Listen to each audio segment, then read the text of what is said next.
এই 2330 নং যি বৰ্ণগাঁও LP স্কুল আছে ইয়াত বহুদিন ধৰি অভিযোগ আহিছে যে মধ্যাহ্ন ভোজনৰ ক্ষেত্ৰত মানে কণ ল'ৰা ছোৱালীক মানে বঞ্চিত কৰিছে আৰু দেখা গৈছে কি ইয়াত মানে স্কুলত টাইম মতে শিক্ষকজন মানে নাহে, উপস্থিত নহয়, মানে ৰুল ৰেগুলেশ্যন একো নাই তাত। মানে এতিয়া কথাটো এনেকুৱা হৈছে, কিছুমান গাঁৱৰ মানুহেও কথাটো অৱগত কৰিছিল, কিন্তু তেওঁলোকে পলিটিকেল ক্ষেত্ৰত তেওঁলোকে মানে কি কৰিছিল, দম দিছিল।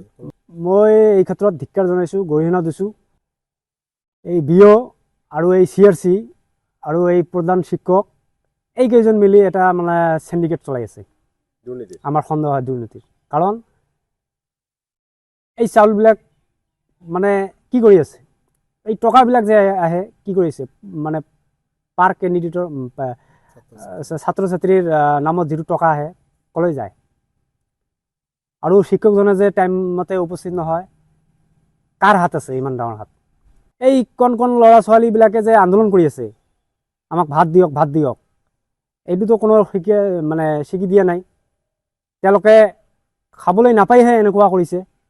বহুত দুখৰ বিষয়, পৰিতাপৰ বিষয়, কাৰণ এনেকুৱা মাষ্টাৰে এনেকুৱা কৰিব নালাগিছিল। আমি ধিক্কাৰ জনাইছোঁ, গৰিহণা দিছোঁ। আৰু ধুবুৰী জিলা ছাত্ৰ মুক্তি সংগ্ৰাম সমিতিয়ে আমি BO, CRC আৰু DO আমি সকলোৱে দিছোঁ, আৰু আয়ুক্ত মহোদয়ক আমি আহ্বান কৰিছোঁ যে অতি শীঘ্ৰে তদন্ত কৰি কোন এই মাষ্টাৰে এটা এনেকুৱা কাৰ্য চলাই আছে তদন্ত কৰিব লাগে আৰু উচিত শাস্তি দিব লাগে। কাৰণ এই কণ ল'ৰা ছোৱালী ছাত্ৰ ছাত্ৰীবিলাকৰ ভৱিষ্যত আছে, এইবিলাক যাতে নষ্ট নহয়, আমি এইটোৱে ক'ম। আৰু কিমান স্কুল আছে মধ্যাহ্ন ভোজৰ ক্ষেত্ৰত এই কেলেংকাৰী তদন্ত হ'ব লাগে আৰু বিহিত ব্যৱস্থা ল'ব লাগে। ইয়াই আমি দেখা পালোঁ, বিকাশ বুলি ক'লে আৰু শিক্ষামন্ত্ৰীয়ে ডাঙৰ লেকচাৰ মাৰি থাকে, আমি দেখা পাইছোঁ। কিন্তু আজি চাওক, এইটোৱে প্ৰমাণ যে এই স্কুলবিলাক এই কণ ল'ৰা ছোৱালীৰ খাদ্য মাৰি খাই আছে, তেওঁলোকে সিন্ডিকেট চলাই আছে, তেওঁলোকে চাউল মাৰি খাইছে, ভাত মাৰি খাই আছে, আৰু ডিপাৰ্টমেণ্ট মানে হৈ আছে। কাৰ সাহসত এনেকুৱা কৰি আছে? আৰু টাইম মতে, আমি শুনামতে টাইম মতে শিক্ষকজনে উপস্থিত নহয় স্কুলখনত। সেইটোৱে মানে এনেকুৱা মানে শিক্ষাৰ দাব হৈছে নেকি? আমি ধিক্কাৰ জনাইছোঁ আৰু আহ্বান কৰিছোঁ আয়ুক্ত মহোদয়ক আৰু শিক্ষামন্ত্ৰী ডাঙৰীয়াক অতি সোনকালে তদন্ত কৰি এই বিহিত ব্যৱস্থা ল'ব লাগে শিক্ষকজনৰ প্ৰতি। হয়, আজি আমি ক'বলৈ দুখ পাইছোঁ যে আমাৰ স্থানীয় এখন বিদ্যালয় আছে, বিদ্যালয়খনৰ নাম হ'ল 2330 নং বৰুণা প্ৰাথমিক বিদ্যালয়। দীৰ্ঘদিনৰ পৰা এই প্ৰধান শিক্ষকজন আছে যে তাৰ বিৰুদ্ধে ইমান দুৰ্নীতি অভিযোগ উত্থাপিত হৈছে। আজি প্ৰায় বহুদিনৰ পৰা এই স্কুলখনত মধ্যাহ্ন ভোজন যোগান ধৰা নাই।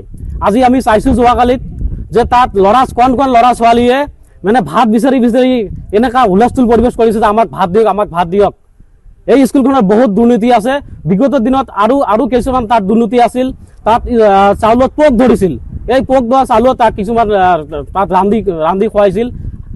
অসম চৰকাৰৰ ফালৰ পৰা কণ ল'ৰা ছোৱালীৰ বিষয়ত যিবিলাক পুষ্টিকৰ খাদ্য যোগান ধৰি আছে বিদ্যালয়বিলাকত, সেই পুষ্টিকৰ খাদ্যবিলাকত দেখা গৈছে যে এই স্কুলৰ প্ৰধান শিক্ষকগৰাকী মানে বিক্ৰী কৰি দি আছে, মানে বহুত দুৰ্নীতি কৰি আছে। এই প্ৰধান শিক্ষকখনৰ নামত আজি বহুত দুৰ্নীতি, বহুত দুৰ্নীতি। আমাৰ সন্দেহ হয় এই ক্ষেত্ৰত প্ৰধান শিক্ষকগৰাকীৰ লগতে যিবিলাক শিক্ষাখণ্ড, গোলগত শিক্ষাখণ্ড আছে, সিহঁতো জড়িত আছে নেকি, আমাৰ সন্দেহ হয়। এইকাৰণে মই অসম চৰকাৰক দাবী জনাইছোঁ, অনতিপলমে শিক্ষাখণ্ডৰ ওপৰত আৰু এই বিদ্যালয়খনৰ প্ৰধান শিক্ষকৰ ওপৰত তদন্ত হ'ব লাগে, আৰু এই প্ৰধান শিক্ষকগৰাকীক অতি সোনকালে নিলম্বন কৰিব লাগে। যদি নিলম্বন নকৰে, অনাগত দিনত আমি শিক্ষাখণ্ড, গোলগত শিক্ষাখণ্ড আমি প্ৰতিবাদত আমি কঁপাই তুলিম। এইটো মই চৰকাৰক চকীয়াই দিলোঁ। যিকোনো খবৰৰ বাবে যোগাযোগ কৰক 9181 307 221 আমাৰ এই নম্বৰত।